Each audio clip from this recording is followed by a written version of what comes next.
जगद्गुरू संत तुकाराम महाराजांची पालखी 28 तारखेला जी आहे ती पंढरपूरकडे प्रस्थान होणार आहे। त्याचप्रमाणे संत ज्ञानेश्वर महाराजांची पालखी देखील 29 तारखेला जी आहे ती पंढरपूरकडे रवाना होणार आहे। तशी लगबग देखील दोन्ही संस्थांकडून सुरू असलेली आपल्याला एकूण पाहायला मिळत आहे। त्याचप्रमाणे आता या वारीसाठी अनेक शेतकरी जे बांधव जे आहेत वारकरी या ठिकाणी जात असतात, त्यांची देखील या ठिकाणी लगबग सुरू असलेली आपल्याला एकूण पाहायला मिळते।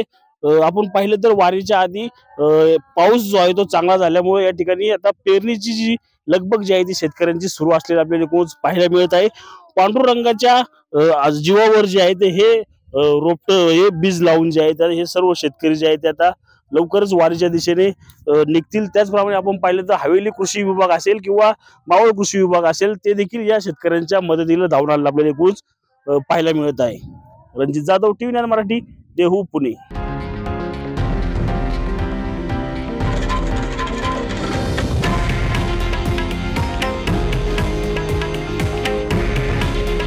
हे आहे देशातील नंबर 1 न्यूज नेटवर्क आणि आपण पाहत आहात TV9 मराठी। काळजी तुमची, हित महाराष्ट्राचं।